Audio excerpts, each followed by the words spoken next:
सलाम सामईन। 1780s में बर्तानिया का एक language expert William Jones India आया और वो ये देखकर हैरान रह गया कि नॉर्थ इंडिया में जो जबानें बोली जाती हैं जैसे कि संस्कृत, हिंदी, उर्दू, पंजाबी और बंगाली, इन जबानों में बेशुमार लफ्ज ऐसे हैं जो यूरोपीय जबानों और फारसी के अल्फाज से बहुत मिलते जुलते हैं।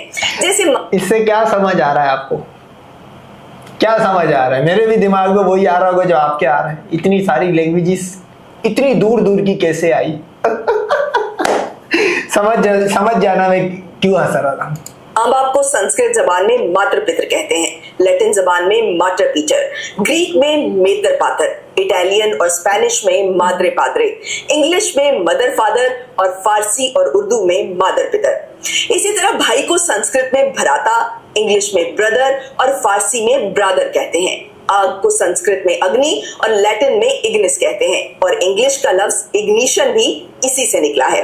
ख्वाब को संस्कृत में स्वप्ना और लिथुआनियन में सापनास कहते हैं। स्मोक को संस्कृत में धुआं और लिथुआनियन में धुमास कहते हैं। देवी को लैटिन। अब देखो, गोरे, अरब, पर्शियन अपना काम दिखा के चले गए, इनको हमारे लिए अजाब छोड़ के चले गए। कितनी कौमों का डाला निकाला हुआ है सीता के अंदर, तब तो जाके संस्कृत बनी है भाई।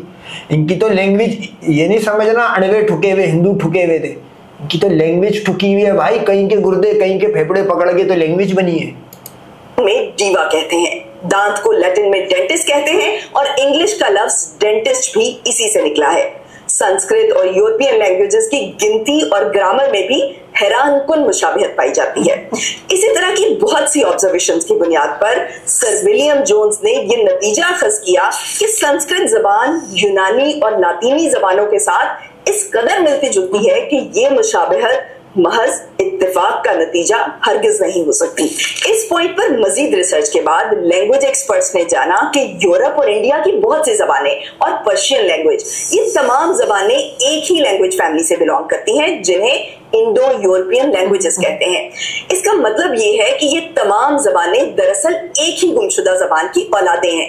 इस गुमशुदा जबान को प्रोटो इंडो यूरोपियन या पाई लैंग्वेज का नाम दिया गया। मजीद तहकीक से पता चला कि पाई लैंग्वेज बोलने वाले लोग आज से करीबन 5000 साल पहले सेंट्रल एशिया के घास के मैदानों में रहते थे। इन लोगों को यमनाया कहा जाता है। इस जमाने में एग्रीकल्चर का फन दुनिया के बहुत से इलाकों में फैल चुका था और बाबुल और मिस्र और हिंदुस्तान के लोगों ने तो शहर भी बसाने शुरू कर दिए थे। लेकिन यमनाया लोग अभी भी खाना बदोश थे और एक जगह से दूसरी जगह मूव करते रहते थे। इन्हें खेती बाड़ी करना नहीं आती थी और अभी तक इनका असल बिजनेस मवेशी पालना ही था। लेकिन इसी काम ने इन्हें एक ऐसा एडवांटेज दिया कि वो शहरी तहजीबों से भी आगे बढ़ गए और उनकी जबान और नस्लें दुनिया भर में फैल गईं। वो इस तरह के भेड़ बकरियां पालते पालते इन लोगों ने घोड़ों को भी सुधारना शुरू कर दिया और घुड़सवारी का फन सीख लिया, जिसके बाद इन लोगों ने रथ यानी टांगे भी बना लिए। घोड़ों की स्पीड और पावर को अनलॉक करने के बाद यमनाया लोग न सिर्फ दूर दराज की ट्रैवलिंग के काबिल हो गए बल्कि जंग के मैदान में भी इन लोगों को एक वाज़ेह बर्तरी हासिल हो गई। तकरीबन 4000 साल पहले यमनाया लोगों की एक शाख मगरिब की तरफ यूरोप की जानिब रवाना हुई, जहां वो मुख्तलिफ मुल्कों में सेटल होते गए और वक्त गुजरने के साथ उनकी जबानें Latin, Greek, Italian, German, French और इंग्लिश की सूरत में ढल गई। यमनाया लोगों के ही कुछ और डिसेंडेंट्स मशरिक की जानिब रवाना हुए और ईरान और सब कॉन्टिनेंट में सेटल हो गए, जहां वक्त गुजरने के साथ उनकी जबानें फारसी और संस्कृत की शक्ल इख्तियार कर गई। इन लोगों को आज हम आर्यंस कहते हैं। आर्यंस की इंडिया आमद। अब पता लगा अंडवा, पहले तो अंडवे ने एक वर्ड कॉपी करा हिंदू, जो कि मुगल वर्ड में गाली है, यानी कि पर्शियन लैंग्वेज में बोला जाता है काला गुलाम काला चोर। इन्होंने हिंदू अपने आप का टैग लगा दिया इनको। अब इन्होंने बोलना बीच में शुरू कर दिया था, Aryan sir, we are Aryan sir. अबे ये तो देख लो, अपने आप को आर्यन कहने का मतलब ये है कि तुम अपनी दादी और नानी का करैक्टर खराब कर रहे हो। कौन सा आर्यन चढ़वाया था?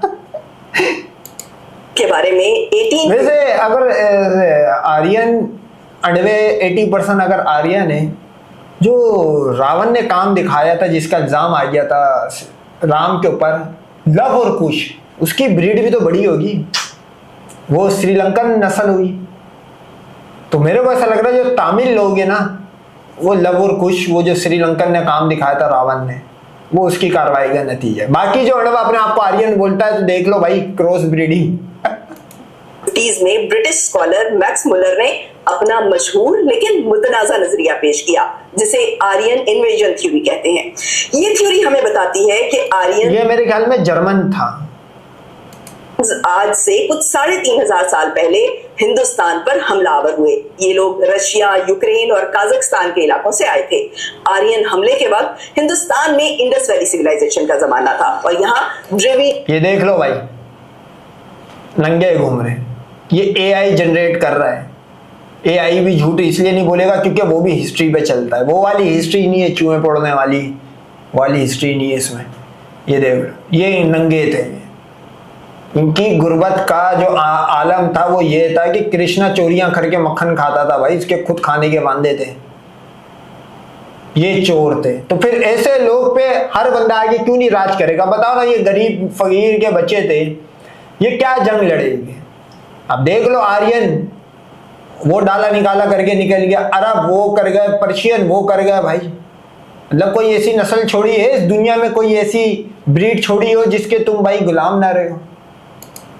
नस्ल के लोग आबाद थे। ड्रेविडियंस को शिकस्त देकर आर्यंस ने इंडस वैली सिविलाइजेशन के शहरों को तबाह कर दिया और इन शहरों में बसने वाले लोगों को इंडिया के साउथ की तरफ धकेल दिया। इंडस वैली सिविलाइजेशन को तबाह करने के बाद आर्यंस नॉर्दर्न इंडिया के दरियाओं के मैदानों में आबाद हो गए। उन्होंने वेदें लिखी, हिंदू धर्म को राइज किया और धर्म के नाम पर लोकल पॉपुलेशन पर कास्ट सिस्टम मुसल्लत किया, जिसमें आर्यंस ने खुद को ऊंची जात। मैं क्या बोलता था आपको कि भाई ये पूरी कल्ट जो है ये लोगों ने आके लिखी है। अब चूंकि लोग अगर लिखेंगे ना तो उसमें एरर लाजमी होगा। कोई भी इंसान कोई भी थ्योरी भी पास कर देना, एरर निकालने के लिए कोई दूसरा साइंटिस्ट आके क्लेम करता है और हो जाता है, वो भी पास हो जाता है। अब ये देख लो, अब ब्राह्मण से मतलब क्या हुआ? मतलब एक वाइट गोरा किसी काली पीली पजितनी पे चढ़ा, उससे जो क्रॉस ब्रीडिंग से जो नाजायज बच्चे पैदा हुए वो ब्राह्मण हुए। तो उनको, उन कालो पीलों को, जो काले पीले हुए, तो जाहिर सी बात है जो काले हिंदू है वो यकीनन माँ पे गए होंगे। अब गोरा आर्यन तो गोरा हुआ, तो उन्होंने अपनी नाजायज औलादों को बाकियों से ऊपर रखने के लिए ब्राह्मण जो है ये तो प्योर नाजायज है भाई। ये तो अरब का नहीं, अरब तुर्क अगवानी बाद में आए थे, ये तो आर्यन का भी काढ़ा है भाई। यानी ब्राह्मण करार दिया, जबकि मकामी लोगों को निचली जात यानी शूदर करार देकर उन्हें मुस्तकिल गुलामी में धकेल दिया। आर्यन इन्वेजन थ्योरी ने इंडिया की कल्चर। अच्छा, अब इस थ्योरी को आर्यन ने कैसे करा? एक ब्रह्मा नामी कैरेक्टर बनाया जिसके 4 मुंह थे, सीसीटीवी कैमरा था 360 जो बैंक के बाहर नहीं होता घूमता रोटेट वाला, वो उसके ऊपर बल्ली डाल दी। बोला टांगों से पैदा हुआ या झांगों से पैदा हुआ शूद्र। सही है भाई, सर से पैदा हुआ पता नहीं कहां से पैदा हुआ ब्राह्मण, यहां से शायद पैदा हुआ क्षत्रिय। आर्यन इतने हरामी थे, एक कल्ट बना के सारी टोपी ब्रह्मा नामी कैरेक्टर पे डाल के ये सारा गंद लगाया हुआ पौधा आर्यंस का था भाई। रिलीजियस और रेशियल आइडेंटिटी के बारे में कई हसास सवालात खड़े कर दिए और एक ऐसी बहस को छेड़ दिया जिसको इंडिया के सभी ग्रुप्स ने अपने अपने पॉलिटिकल इंटरेस्ट की ऐनक से देखना शुरू कर दिया। हिंदू राइट विंग के लिए ये थ्योरी उनकी कौमी और मजहबी शनाख्त पर हमला था, क्योंकि इस थ्योरी को सही मानने का मतलब ये था कि हिंदू धर्म, संस्कृत जबान और वैदिक कल्चर का जन्म भारत में नहीं हुआ, बल्कि ये सब बाहर से आने वाले हमलावरों ने इंडिया पर इम्पोज किया था। अच्छा, वैसे गाय का मूत और गोबर खा के इंसान चौक हो जाता है। इनको ये एक जगह ये बोलते हैं, हाँ भाई हम इतने साल गुलाम रहे, हमारे पे हर ब्रीड ने आके राज करा, हम गुलाम थे। अबे तो जब वो आ रहे तो अपने कल्चर या अपने रूल लाएंगे, तो वो रूल और कल्चर किधर गायब हो गया अगर सब कुछ तुम्हारा अपना था इसमें? हिंदू राइट विंग का मानना था कि आर्यंस ही हिंदुस्तान के इंडिजिनस लोग हैं। आर्यंस ने ही इंडस वैली सिविलाइजेशन के शहर बसाए। चलो भाई, जिन्होंने आके गुलाम बनाया, आरएपी करा, वो ही बोल दिया भाई यही हमारे बाप। ओ हो, ये होता है भाई, इसको बोलते हैं आइडेंटिटी क्राइसिस भाई। क्योंकि मुगल के कांडे ये, तुर्को अरबों के कांडे ये, मतलब जिस कौम का खड़ा होना शुरू हुआ वो आके चढ़ा इन पे। इन्होंने अपना बाप चुना, जैसे राम के 5 बाप थे, हिंदू भी 5 कौमों का, आर्यन, मुगल, तुर्क, अगवानी, पर्शियन, हो गए 5। और ये 5 लैंग्वेज भाई साहब मिल रही थी इनकी वर्डिंग से।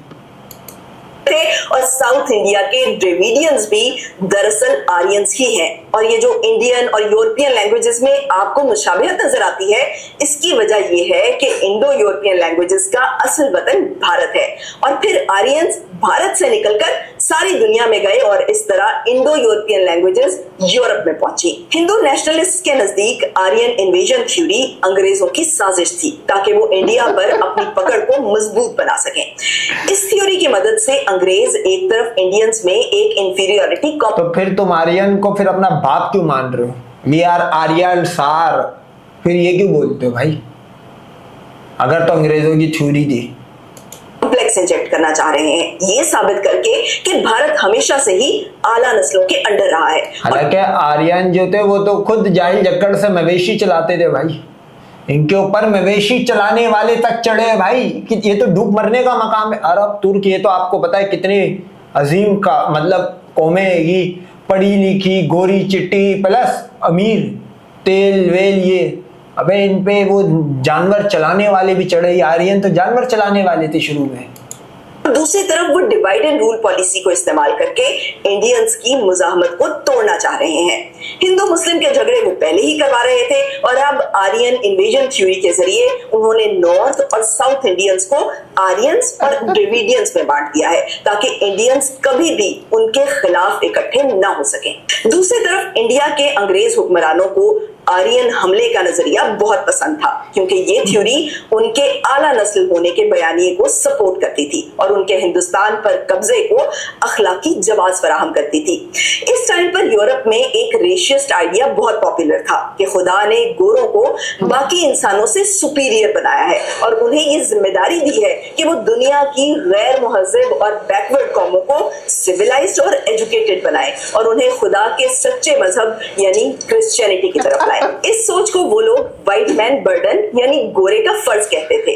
उनका ख्याल था कि इस फर्ज को निभाने के लिए उन्हें ये हक भी हासिल है कि वो दूसरे मुल्कों पर कब्जा कर लें। इस नस्ल परस्त सोच को आर्यन इन्वेजन थ्योरी एक तारीखी जवाब फराहम करती थी कि अंग्रेज लोग आला और बरतर आर्यन रेस के नुमाइंदे हैं जो एक मर्तबा फिर इंडिया को मुहज़्ज़ब बनाने के लिए आए हैं। और सिर्फ यही नहीं बल्कि मतलब कितना डूब मरने का मकाम है ये। एक तरफ पे आर्यन अपने आप को बोलते हैं, सही है, ये इस चीज को मानते कि हाँ चढ़म चढ़ाई हुई है वो भी किंग को, जानवर चलाने वाले को। दूसरी तरफ मैक्स मलर जो है ये आर्यन बोलते हैं कि हम झाइलों को, सही है, आर्यन ने चढ़ाइयां करी है इन्हीं पे ही और वो मुसलमानों के सामने तो पेशाब निकल गया था, इनका हड्डियां टूट गई थी, ये तो भाग गए थे भगोड़े ये रोमन वाले। रोमन की बात कर रहा हूं अभी, इसकी आर्यन की नहीं कर रहा। ये जो अपने आप को क्रिश्चियन क्लेम करते हैं इनका तो बड़ा गर्क हो गया था, सफाई हो गई थी इनकी। अब वो एक जगह पे मैक्स मुलर ये लिखता है कि भाई साहब हमें खुदा ने इसलिए पैदा करा है जो जाहिल जक्कड़ है, अनसिविलाइज कौम है, इनको पढ़ाने लिखाने और इनको करने के लिए, सही है। एक तरफ वो उनको इनडायरेक्टली जाहिल बोल रहा है, वी आर आर्यन सार। कि आर्यन इन्वेजन थ्योरी बाइबल के वर्ल्ड व्यू को भी सपोर्ट करती थी। बाइबल में लिखा है कि तूफान नूह के बाद जब जमीन पर तमाम इंसान खत्म हो गए तो इंसानी नस्ल हजरत नूह के 3 बेटों से आगे बढ़ी जिनकी औलादें जमीन के मुख्तलिफ खित्तों में आबाद हुई। बाइबल में यह भी लिखा है कि सैलाब के बाद नूह की कश्ती माउंट अराराट के साथ आकर ठहरी थी और ये पहाड़ आर्यंस के आबाई इलाके यानी कॉकेसस रीजन की बाउंड्री पर वाक़ है। सो इस तरह अंग्रेजों ने आर्यन इन्वेजन थ्योरी को बाइबल की हिस्ट्री से जोड़ दिया और दावा किया कि आर्यंस दरअसल नूह की औलाद थे जो पहले कॉकेसस में आबाद हुए और फिर यहां से सारी दुनिया में फैल गए। तीसरी तरफ इंडियन मुस्लिम्स के लिए आर्यन हमले का नजरिया एक स्ट्रेटेजिक वैल्यू रखता था क्योंकि ये नजरिया हिंदुत्व सोच के खिलाफ उनका डिफेंस था। उस जमाने की हिंदू मिडिल क्लास में ये सोच फैल रही थी कि भारत सिर्फ हिंदू राष्ट्र है और भारत का सच्चा शहरी सिर्फ वही हो सकता है जिसका मजहब। मिडिल क्लास नहीं, मिडिल क्लास तो फौरन ये कल्ट छोड़ देता है पढ़ लिख के, उसको पता लग जाता भाई ये तो है दुनिया ने आके रिलीजन बना के हमारे सर पे मुसल्लत कर दिया, उल्टी सीधी कहानी लिख के 4 साल पे 4 मुंह वाला चढ़ रहा है। ये गरीब की गाफ में मस्ती थोड़ी एक्स्ट्रा ही होती है। ये गरीब सोचता है, गरीब है ना, इसकी सोच भी गरीबों वाली होगी। हिंदू राष्ट्र, अबे उल्लू के पट्टे, तुम वेश्याओं के, सीता जैसी वेश्याओं की औलादे हो। तुम्हारे में आज तक कोई एक जंग लड़ने वाला पैदा हुआ? कोई जंग जीती? अबे भेड़ बकरी चलाने वाले आर्यन आके ठोक ठाक के डाला निकाला करके बच्चे पैदा करके निकल गया भाई, कास्ट सिस्टम ही बना के चले गए। बोला ये 5000 साल पहले। अजीब, आप नोट करना, हिंदुओं से कोई भी रिलीजन की हिस्ट्री पूछोगे ना, क्या बोलेगा? 5000 साल, 10,000 साल, 12,000 साल। क्यों बोलता है वो? क्यों बोलता है? ये आर्यन नहीं डाला होगा, क्योंकि कागज आया था 3000 साल पहले। अब हिस्ट्री लिखना, लिखत पढ़त स्टार्ट हो गई। अभी 3000 साल पहले का अगर ये क्लेम करेंगे तो क्या आएगा? लाओ भाई, कुछ ना कुछ तो प्रूफ होगे। जो ऐसा भंग मारते बोलते 5000, 10,000, 1 लाख, 200 करोड़। अच्छा, और कोई चीज लॉजिक में फिट ना हो रही हो, ये बोलते पेतरा युग, टेट्रा युग, तीसरा युग, दूसरा युग, उसमें टोपी डाल देते। तो ये आर्यन इंसान ही थे, एरर डाल गए इस पूरी कल्ट के अंदर।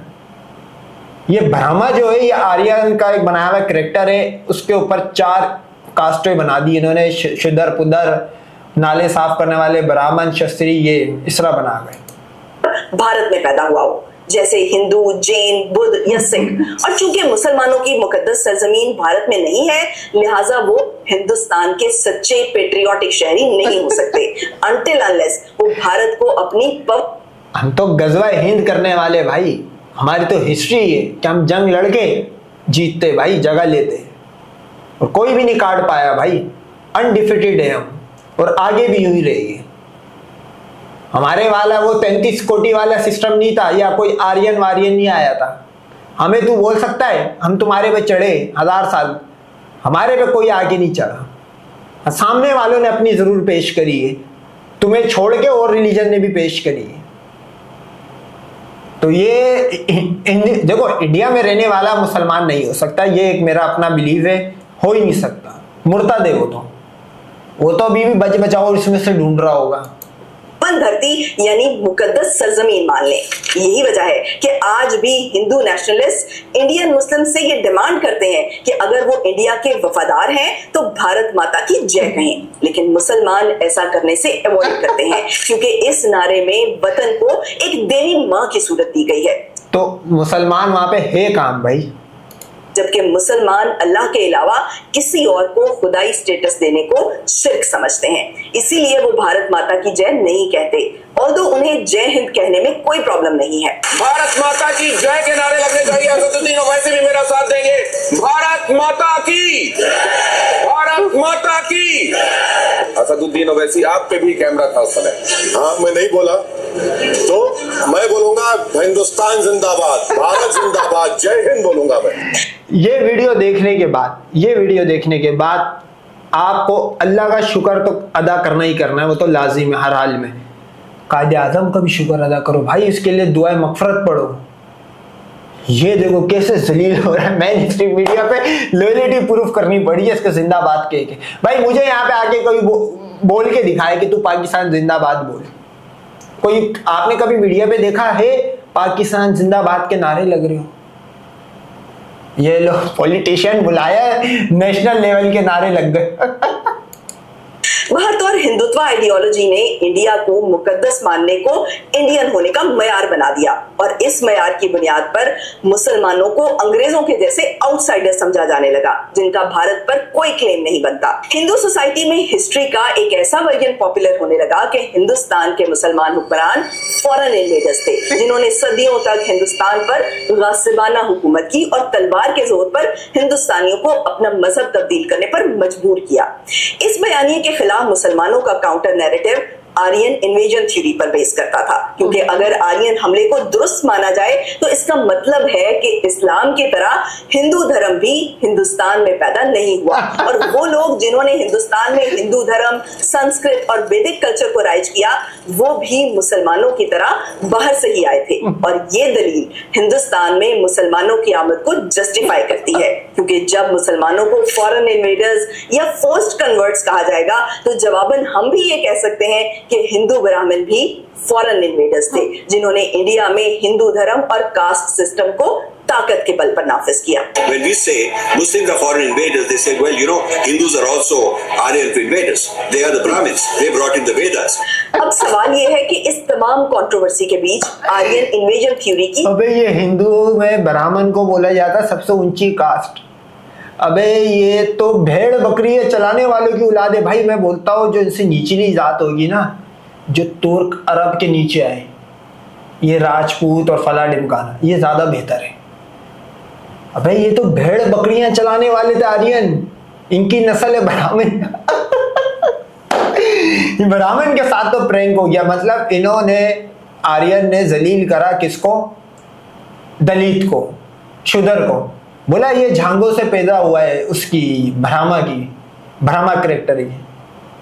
मुसलमान ने आके दूध का दूध और पानी का पानी कर दिया। बोला तू तो ब्राह्मण जो तू बोल रहा है कि ये ब्राह्मा की झांगों से पैदा हुआ, तो तू तो खुद भेड़ बकरियां चलाने वाले की एल से पैदा हुआ है भाई। साइंसी हकीकत क्या है? तो इसका जवाब ये है कि तहकीक से ये बात करीब करीब साबित हो चुकी है कि आर्यंस इंडिया के इंडिजिनस नहीं थे बल्कि बाहर से आए थे। इसका एक प्रूफ तो नॉर्थ इंडिया की आर्याई जबानें हैं, जो यूरोपीय जबानों की तो करीबी रिश्तेदार हैं, लेकिन साउथ इंडिया की द्रविडियन जबानों से बिल्कुल मुख्तलिफ है। इंडिया के साउथ में बोली जाने वाली तमिल, तेलुगु, मलयालम और कन्नाडा जबानें द्रविडियन लैंग्वेज फैमिली से बिलोंग करती हैं। द्रविडियन जबानें सब कॉन्टिनेंट की मकामी और कदीम जबानें हैं, और इंडस वैली सिविलाइजेशन में जो जबान बोली जाती थी, ऑल्दो इस जबान को आज तक पढ़ा नहीं जा सका, लेकिन एक इनडायरेक्ट एविडेंस हमें यह बताता है कि इंडस वैली सिविलाइजेशन की जबान भी दरअसल एक द्रविडियन लैंग्वेज ही थी। वो इस तरह के इंडस वैली के जमाने में जो दूसरी सिविलाइजेशंस एग्जिस्ट करती थी, यानी बाबुल और मिस्र की तहजीबें, उनकी जबानों को पढ़ा जा चुका है।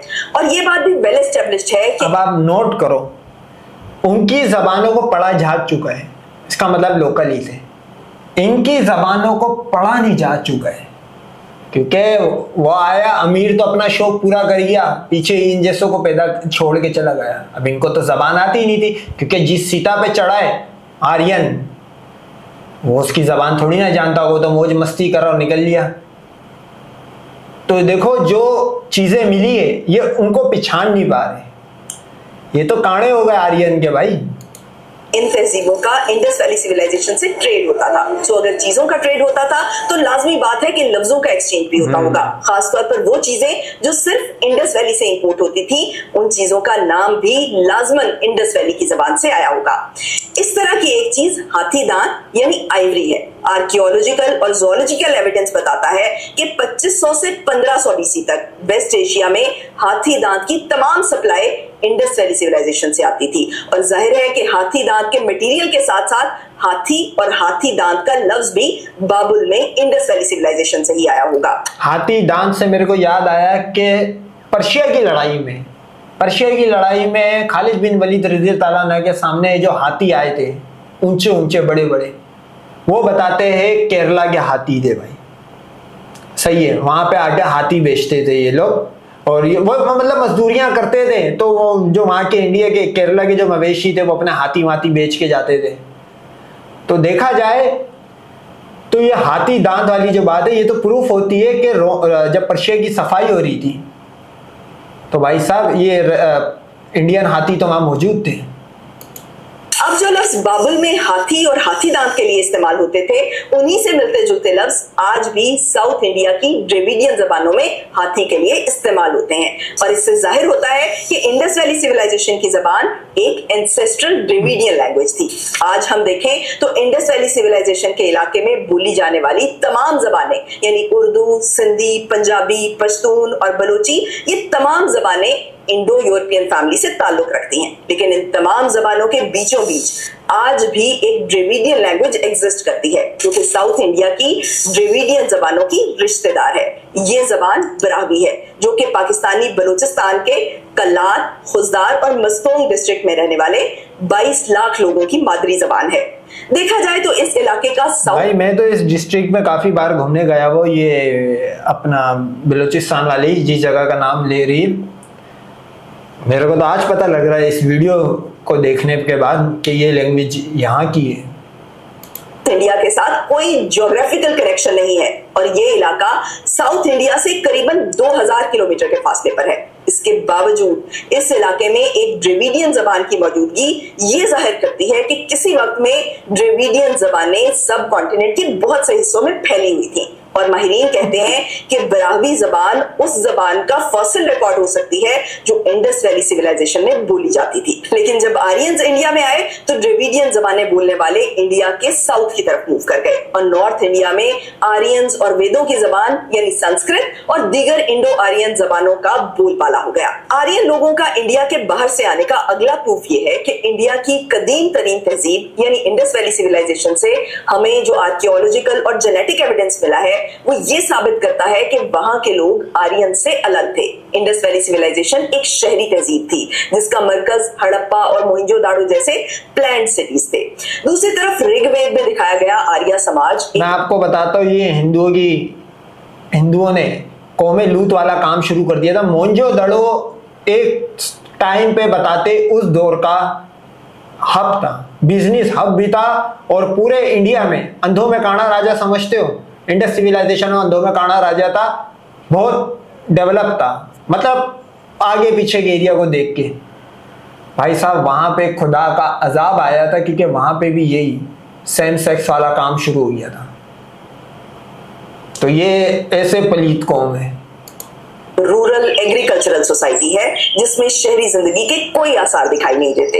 इसी तरह इंडस वैली सिविलाइजेशन में घोड़े और रथ का भी कोई निशान नहीं मिलता, जबकि वेदों में घोड़े और रथ का जिक्र जा बजा मौजूद है।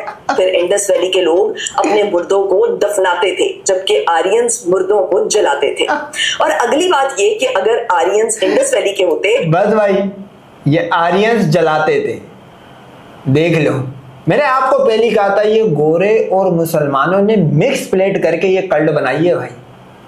ये जितने लोग यहाँ पे चढ़ाइयां करते रहे, सीता पे आके चढ़ते रहे इनकी लड़कियों पे, उन्होंने जाते जाते अपने एक एक नुक्स इनमें छोड़ के गए। तो इन शहरों के वीरान होने के बावजूद इंडस वैली की जबान और स्क्रिप्ट को मरना नहीं चाहिए था, बल्कि आर्यंस के साथ ही दूसरी जगहों पर शिफ्ट हो जाना चाहिए था। जबकि हकीकत यह है कि इंडस वैली सिविलाइजेशन के खात्मे के साथ ही वहां की जबान और स्क्रिप्ट मुर्दा हो गए और वहां से मिलने वाली राइटिंग्स को आज तक पढ़ा नहीं जा सका। और सबसे अहम पॉइंट ये कि जब इंडस वैली सिविलाइजेशन से मिलने वाले स्केलेटन्स के डीएनए को स्टडी किया गया तो उसमें साइंटिस्ट को आर्यंस का जेनेटिक मार्कर नहीं मिला।